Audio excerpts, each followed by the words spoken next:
Olá, seja bem-vindo! Essa é a nossa aula de automação industrial. Eu sou o Fábio Gentilin e essa é a nossa aula sobre técnicas e aplicações da digitalização na automação industrial. Esse assunto faz parte da unidade 2 do seu livro. Não deixe de participar. Participe sempre das lives onde nós vamos explicar os detalhes do funcionamento de cada dispositivo. E também faça a leitura do seu livro, que tem também as atividades para o seu entendimento dessa disciplina. É muito importante, a partir de agora, que você fique atento a cada detalhe. Se você não entender, por favor, nos procure. A mediação e também eu, como seu professor, estamos à disposição para tirar suas dúvidas e fazer com que você aprenda realmente o que o conteúdo da sua disciplina está propondo. Vamos lá! No tópico anterior, nós falamos sobre a estrutura de automação industrial, em termos de entradas, saídas, controlador, e tinha um diagrama parecido com esse, não é mesmo? Nós vimos que o controlador depende de uma relação entre os dispositivos de entrada e também a atuação dos dispositivos de saída.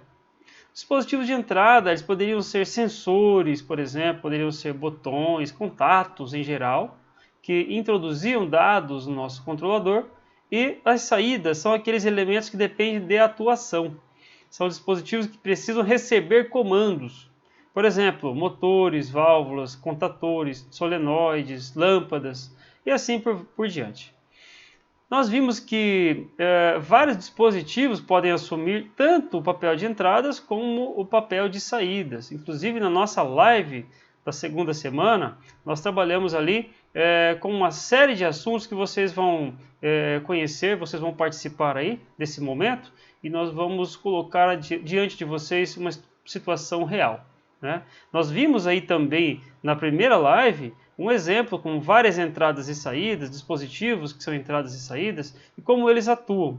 Tudo para que você possa relacionar dentro de um ambiente profissional. Nós devemos entender que nos sistemas de automação nós podemos ter alguns tipos de sistemas onde alguns modelos possuem um dado número de entradas e um dado número de saídas. Esses 4 sistemas que vocês estão vendo aí contemplam todos os tipos possíveis e têm suas denominações. Por exemplo, quando o sistema de automação possui apenas uma entrada e uma saída, esse tipo de sistema é classificado como sistema SISO. Vem do inglês single, que é no caso, uma entrada. Então, single input, single output. Né? Por isso, SISO. O mesmo raciocínio você deve ter para os demais tipos. Por exemplo, o sistema que tem múltiplas entradas e múltiplas saídas é um sistema MIMO. Por isso, tem esse conceito. Já que nós temos um sistema MIMO, também podemos ter um sistema onde nós temos múltiplas entradas, mas apenas uma saída. Quando nós temos múltiplas entradas, e nós temos então o prefixo de múltiplas MI e single output ZO, que dá o total MISO. Então, o sistema MISO é aquele que tem múltiplas entradas e apenas uma saída. E por último, nós temos o sistema que é capaz de introduzir uma entrada apenas e controlar diversas saídas. Esse sistema ele tem single input, multiple output. Então, nesse caso, é o sistema SIMO. Dentro dos sistemas de automação, nós vamos classificar de acordo com este referencial que nós acabamos de ver.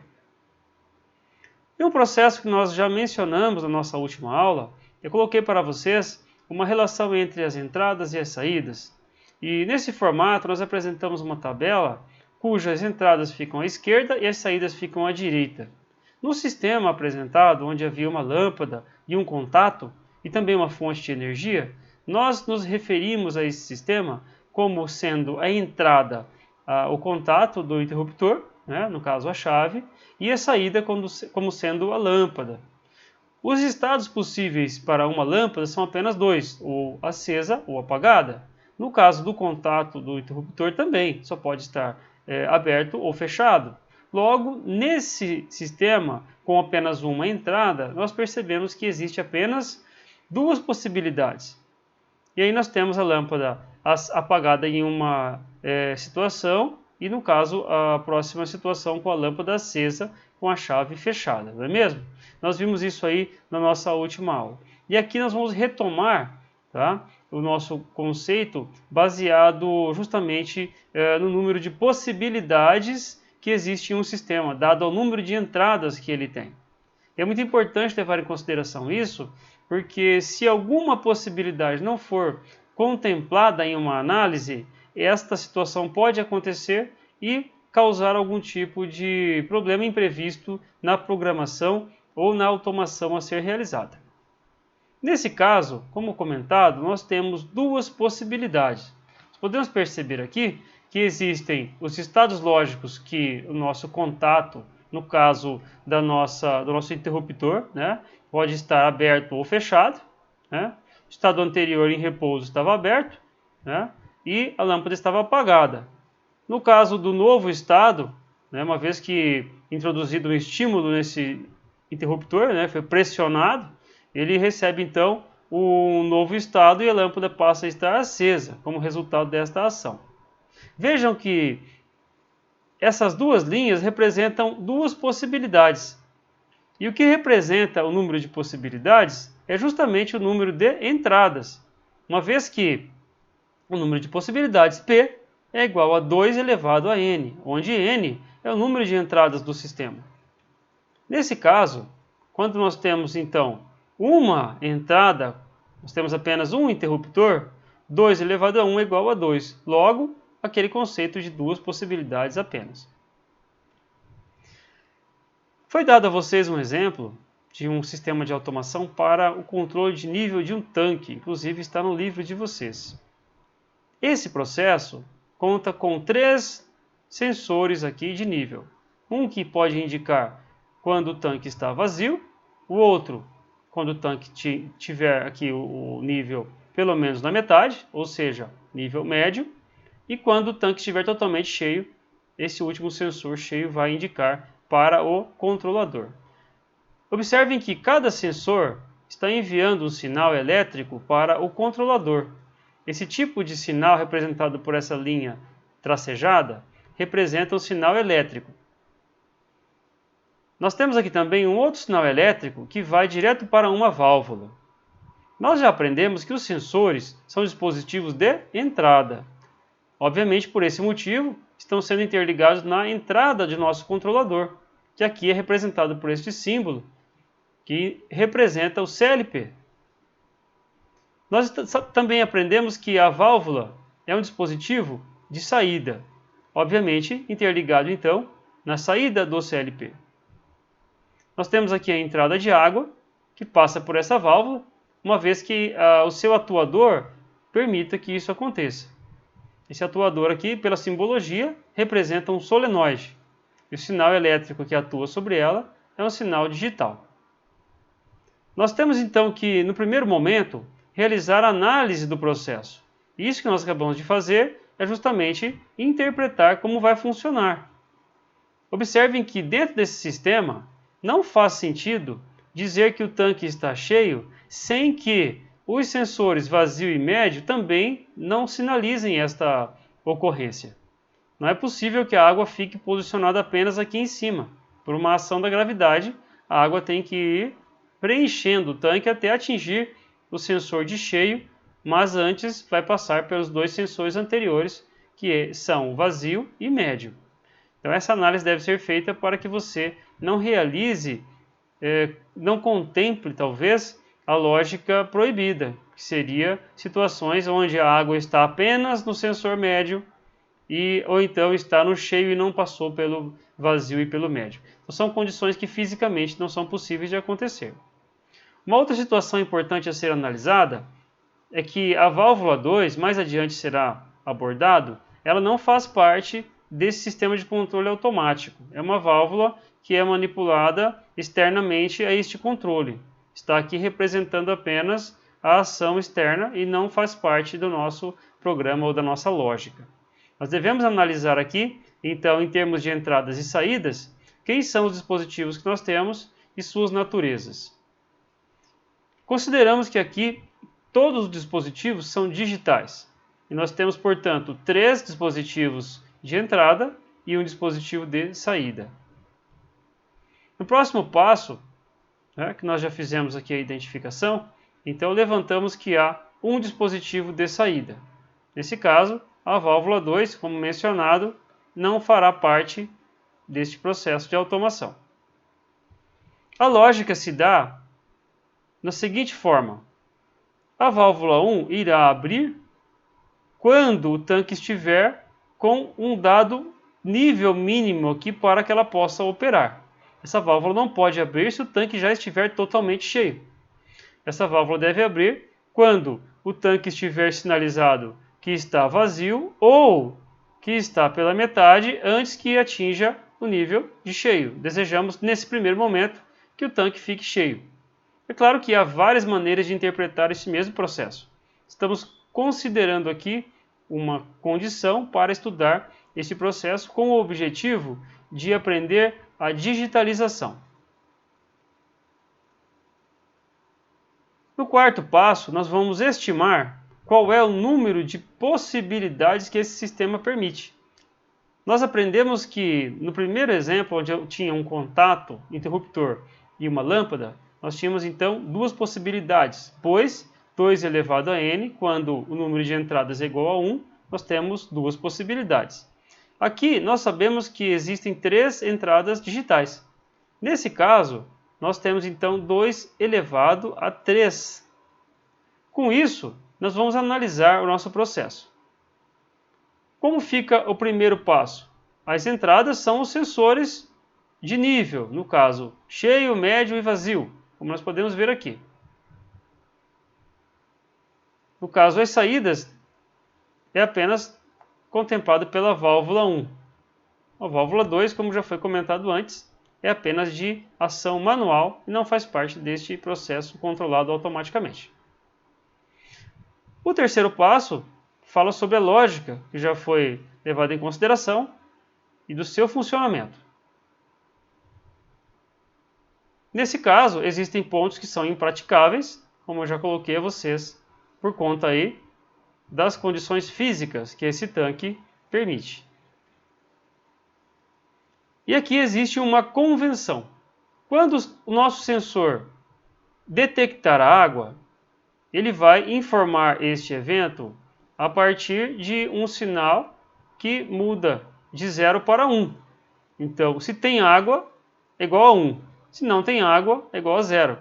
Ou seja, o tanque totalmente vazio, o estado de qualquer um desses sensores aqui é 0. E aí nós temos que fazer uma análise com relação aos contatos que isso representa. Toda vez que nós interpretamos um sinal, ou mesmo o comportamento de um sensor como esse, devemos fazer uma relação ou uma analogia com um contato que vai mudar de estado. Para que nós possamos automatizar de maneira simples esse processo, imaginem que, se o contato do sensor indica que está sem água é igual a 0, 0 para nós vai representar um contato normalmente fechado. Ou seja, sem nenhum tipo de estímulo, ele já vai estar fechado. Quando nós indicarmos na nossa lógica, que está com água, nós escrevemos 1 nele. Então ele vai ser um contato normalmente aberto. Logo, quando a água passa por ele, ele então fecha, porque ele recebe a presença da água. Essa é a análise que nós vamos fazer para interpretar a nossa lógica. Já a válvula, que é o dispositivo de saída, ela possui 2 estados lógicos. Ligada quando recebe o bit 1 e desligada quando recebe o bit 0. Ou seja, estado lógico 1 liga a válvula, estado lógico 0 desliga a válvula. O número de possibilidades, como já foi comentado, P é igual a 2 elevado a n. Quando nós temos 3 entradas, P é igual a 8, ou seja, nós temos 8 possibilidades para analisar aqui neste processo. E a nossa tabela fica assim, número de possibilidades de 1 a 8, e aí nós temos os 3 sensores vazio, médio e cheio, e a saída com a válvula. Então veja que há uma relação entre as entradas e as saídas. Se nós tivéssemos mais uma entrada, ela estaria desse lado aqui também. E aí nós teríamos um número maior também de possibilidades. Nesse caso, como é que nós montamos esses números que estão aqui? Na primeira coluna, independente de quem seja, não há uma regra para vazio, médio e cheio. Isso aqui poderia estar em qualquer ordem e as combinações iriam atender a todas as entradas, que são 3. A primeira coluna da direita, nós preenchemos com o espaçamento entre 0 e 1 até o fim. Ou seja, 0, 1, 0, 1, 0, 1, 0, 1, né? Até totalizar as 8 possibilidades. A segunda coluna, nós preenchemos de 2 em 2. 0, 0, 1, 1, 0, 0, 1, 1. Na terceira coluna, nós fazemos de 4 em 4, ou seja, 4 zeros, 4 uns e assim por diante. Se nós tivéssemos mais uma coluna, seria de 8 em 8. Se tivesse mais uma coluna, seria de 16 em 16. E este é o método que eu utilizo para mapear todas as possibilidades. Nesse formato, nós devemos analisar, então, os estados como eu havia comentado com vocês. Quando nós temos 0 nos sensores, significa que não tem água. Vejam que, nesse primeiro momento, na possibilidade 1, nós temos 0, 0 e 0. Ou seja, 0 para vazio, 0 para médio e 0 para cheio.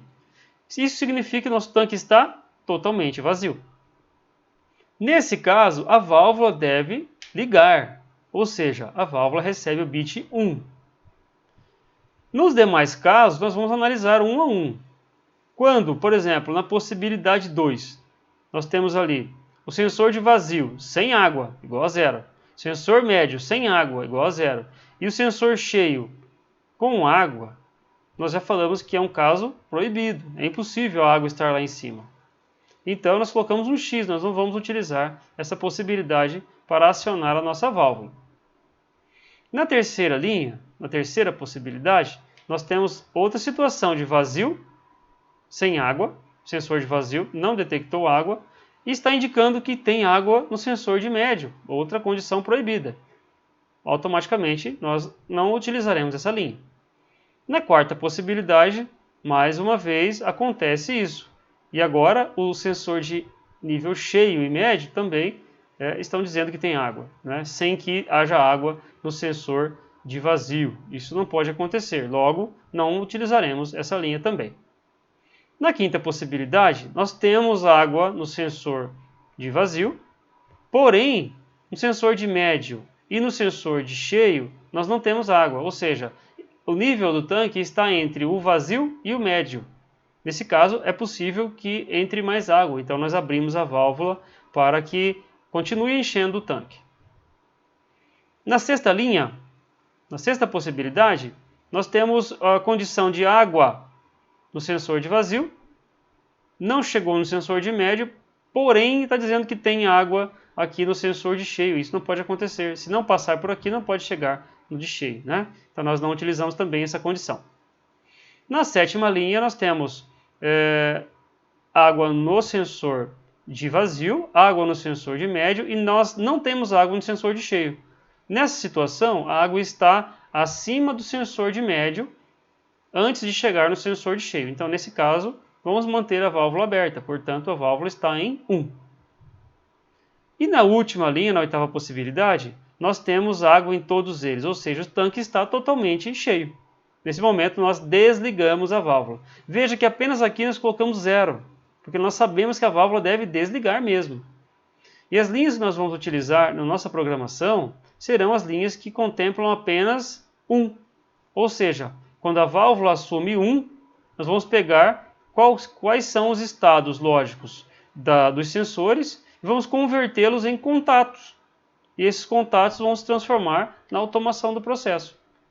Na sequência de slides, vocês vão ter toda a explicação que eu acabei de comentar em detalhes, né?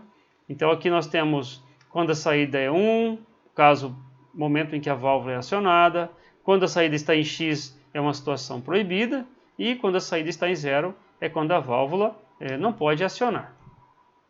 E assim nós temos as 3 linhas que refletem o funcionamento da válvula. No caso aqui, a válvula em 1, na possibilidade 1, na possibilidade 5 e na possibilidade 7.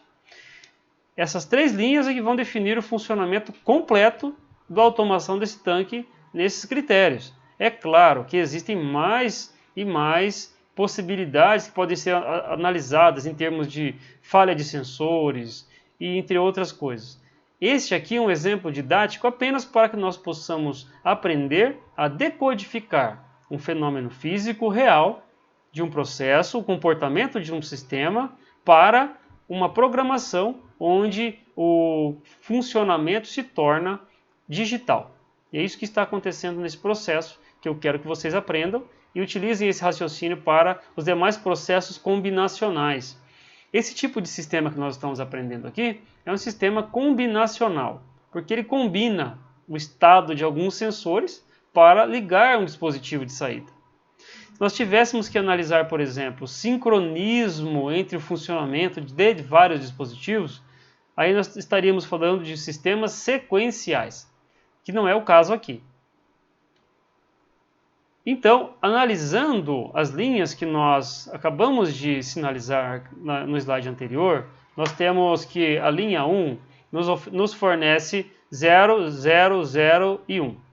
Veja que 0 e 0 e 0 são iguais a 1. Esse E representa que este estado 0 e este estado em 0 e este estado em 0, combinados, vão produzir o acionamento da válvula. Quando nós falamos que nós temos E, significa que os contatos estarão em série.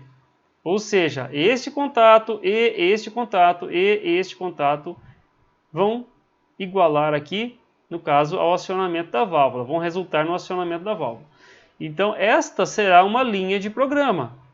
Nós teremos 3 contatos normalmente fechados. Lembra que eu falei para vocês? Quando o estado lógico de uma entrada for igual a 0, ele representa para nós um contato normalmente fechado. Na linha número 5, nós temos os bits 1 e 0, que é igual a 1. Isso representa para nós um contato aberto e um contato fechado e um contato fechado, e totaliza em 1, ou seja, aqui a válvula também vai ligar. Na linha 7, eu tenho que 1 e 0 é igual a 1. Isso significa que eu tenho um contato normalmente aberto e outro contato normalmente aberto e um contato normalmente fechado, resultando no acionamento da válvula. A linha 1 ou a linha 5 ou a linha 7 podem acionar a nossa válvula. Qualquer uma dessas linhas, qualquer uma dessas situações combinadas vão acionar a nossa válvula. Quando nós falamos ou, nós estamos falando que esta sentença ou esta sentença ou esta sentença estão todas em paralelo. Veja que o E representa a ligação em série dos contatos acionando uma carga. Quando nós temos uma linha que pode acionar uma carga e uma mesma linha que também pode acionar a mesma carga, então esta linha ou esta linha ou esta linha vão acionar a mesma carga. É claro que na programação vocês vão aprender que não existe a possibilidade de você, por exemplo, repetir a carga. Você deve então tornar em paralelo as lógicas que vão acioná-la e com isso realizar a utilização de bits de memória na programação. São técnicas que nós vamos aprender mais adiante.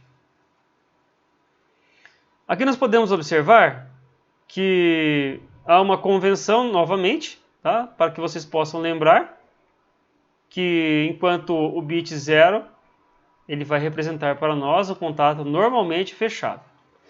E enquanto 1, esse bit ele representa o contato aberto. Quando atingir a água ali é que ele vai fechar. Então nós vamos mostrar uma analogia dessa nossa programação com diagramas de contatos. Fica mais fácil de vocês entenderem. Então nós temos aqui 0, 0, 0, né, que nós vimos, olhando os 3 sensores. Nós temos aqui 1, 0, 0, nós temos aqui 1, 1, 0. Né? as linhas 1, 5 e 7. Estou representando com o diagrama de contatos para que nós possamos entender o seguinte. Vamos imaginar o caso da nossa lâmpada, né? E aqui é uma válvula, né? Mas nós entendemos que o acionamento é muito parecido, então o símbolo aqui é de uma lâmpada, tá? E ela vai ser então alimentada por esta fonte de tensão, onde tem o positivo aqui e o negativo. E quando esses três contatos estiverem fechados, essa válvula liga. Então esse circuitozinho aqui é o circuito nas condições que fariam com que essa válvula fosse acionada. Esse segundo circuito mostra também uma outra situação em que, caso eu tenha 0, 0 e 1 aqui, 1, lembra que eu falei para vocês que 1 muda o estado das coisas. Se eu tiver 0, 0 e 1, o que vai acontecer? 0 não muda o estado de ninguém. Logo, o contato que já está fechado, fica fechado.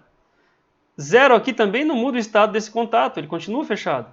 E 1 muda o estado desse contato, faz com que ele feche, então a lâmpada, ou no caso a válvula, seja acionada. E o mesmo raciocínio aqui para o terceiro circuito, onde eu tenho 0 aqui, 1 e 1. Tá? Na sequência que eu faço a leitura para vocês da slide anterior, fica 1, 1, 0. É a mesma coisa, né? E aí nós temos aqui 0 escrito neste sensor, o que resulta em um estado de repouso, não muda de estado. 1 e 1 vão mudar o estado dessas duas chaves, então a nossa válvula vai ser acionada também. Então, representando as três linhas em três diagramas de contato para a gente conseguir interpretar isso de maneira mais simples. E aí nós passamos para a aplicação, no caso da digitalização.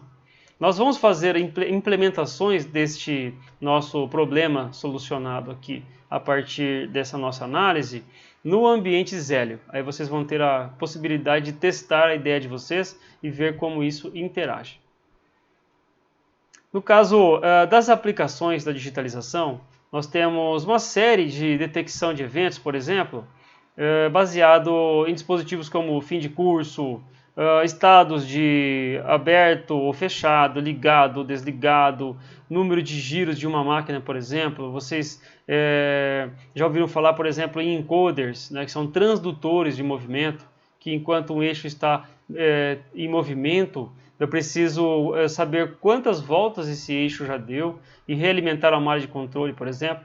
Então isso é possível a partir de um encoder. Então esses tipos de eventos são detectados por sensores ou dispositivos e eu preciso digitalizar isso no programa para poder controlar esse sistema de automação. E no caso, a sinalização de falha, tudo isso faz parte de eventos que são então monitorados por dispositivos sensíveis, sensores, demais dispositivos, que introduzem no meu sistema de controle esses dados para que eu possa tomar decisões.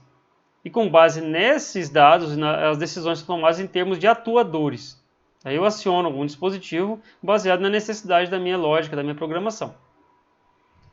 E aí o que acontece? A digitalização também é utilizada para configurar dispositivos. Dispositivos que possuem recursos computacionais, recursos de software. Então eu posso definir limites ou mesmo pontos de operação para o sistema de controle, tanto para estabilizar, por exemplo, variáveis de processo ou mesmo o movimento de máquinas, para alterar parâmetros funcionais através de redes, por exemplo, industriais. Posso fazer a alteração de parâmetros de dispositivos, posso realizar a identificação, endereçamento, a própria comunicação dos dispositivos através da digitalização. Também utilizo a parte de digitalização para a aquisição de dados, quando nós temos a necessidade de capturar sinais que são analógicos, por exemplo, e introduzi-los na memória. Então é necessário que haja o processo de digitalização para que nós possamos salvar o valor da temperatura, do nível, da pressão ou da vazão de um processo de acordo com o nosso controlador, que é digital. Os controladores, os computadores, trabalham com bits, trabalham com dados e precisam que as variáveis analógicas sejam convertidas em digitais para que nós possamos então salvar na memória. Além disso, existem sistemas especializados que utilizam recursos de inteligência artificial para controlar processos. Os nossos CLPs ainda não têm todo esse aparato. Existem alguns modelos mais modernos que já utilizam alguns recursos, mas isso não é uma realidade para todos. Quem realiza a programação desses sistemas com inteligência artificial são os computadores, que têm uma capacidade de processamento maior. Os algoritmos de inteligência artificial são utilizados para realizar o aprendizado de máquina, ou aprendizagem de máquina AM, que é o que nós utilizamos nesses controles. Isso significa que a máquina seria capaz de, com base nas leituras de variáveis, aprender o funcionamento, ou seja, predizer algum tipo de comportamento de acordo com o histórico de variáveis para tomar decisões assertivas e ainda mesmo antes que ocorram falhas. Ela estaria antecipada, ou seja, seria um controle antecipativo, tá? De acordo com o aprendizado que ela realizou, baseado nos dados que ela armazena. É bastante complexo, por isso que exige uma capacidade de processamento maior que os computadores aqui têm, né? Então, normalmente eles realizam o controle baseado em reconhecimento de padrões e também tem todo um aparato tecnológico para conseguir solucionar problemas que tenham esse tipo de necessidade.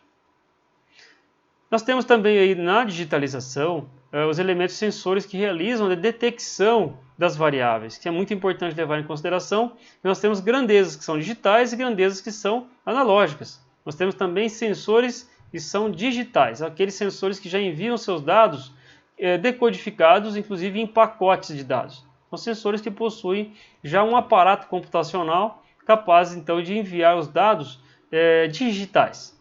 E aí o controlador só tem que armazenar os dados para a tomada de decisões. As redes de comunicação, as redes que nós utilizamos na indústria, por exemplo, elas estão embarcadas dentro de sistemas de CLP. Nós temos ali um exemplo. Esse CLP que está colocado aí para vocês é uma tecnologia que tem um barramento de rede entre os dispositivos, os cartões, e se comunicam entre eles por conta desse barramento, dessa tecnologia de rede industrial, né, ControlNet, que faz com que os dados entre eles sejam trocados, sejam compartilhados com a CPU, por exemplo, né? E existem diversas tecnologias de redes na indústria capazes de enviar dados para que sejam então automatizados, para que a indústria possa ser automatizada utilizando esses recursos, né? Isso leva em consideração endereçamento, configuração remota, o acesso remoto pela telemetria. Isso tudo é capaz de ser realizado por conta da digitalização, né? Nós também temos o acionamento e controle baseado ali em dados do processo. Uma vez que eu tenho encoders, uma vez que eu tenho sensores capazes de converter movimentos angulares e rotacionais para dentro do controlador, eu consigo então condicionar esses sinais, consigo tomar decisões para o posicionamento, por exemplo, de uma máquina com servomecanismos, uma máquina que realiza o corte, que realiza a solda automaticamente. Ela precisa saber em qual posição está aquele elemento que está cortando a laser, por exemplo, ou que está realizando a solda. Em cada milímetro de avanço, ele deve realimentar o sistema para que ele saiba o momento exato de realizar uma curva, um faceamento. Isso no comando CNC, né, comando numérico computadorizado, é muito utilizado, e a digitalização existe para isso mesmo. E de acordo com esse tipo de recurso, nós podemos predizer, podemos antecipar a falha de máquinas, né? Podemos realizar o controle de potência, podemos realizar a sinalização, né? Por exemplo, as vibrações que acontecem nos eixos das máquinas, é possível você monitorar a vibração, né, de maneira, eu diria assim, preditiva, a partir de sensores, acelerômetros, que são posicionados nos mancais ou mesmo sobre os eixos das máquinas em posições estratégicas, onde é possível monitorar a vibração desse eixo de maneira antecipada. Uma vez que ela atinge um determinado limiar ou uma zona de limite imposta pelo fabricante, é possível então estimar o momento correto da troca de um rolamento, evitando que a máquina pare em um momento em que não seria interessante por conta da produção que está acontecendo ali. E nós temos vários benefícios da digitalização, que seria a compatibilização dos dados, para que haja então toda a parte de gestão, a interpretação dos fenômenos naturais que influenciam diretamente do processo de produção, a variação de temperatura, por exemplo, o registro dos dados históricos para você poder antecipar todo o processo produtivo, a monitoração e o controle, no caso, a acessibilidade, né? A automatização como um todo do seu processo. Então, a digitalização seria um pré-requisito para que a automação possa existir. Inclusive, até mesmo na agricultura, nós temos aí as máquinas atuais, contemporâneas, operando cada dia mais modernas, utilizando sensores, utilizando recursos de atuadores e controladores que são utilizados na indústria e também ajudam aí ao homem do campo a aumentar a sua produtividade.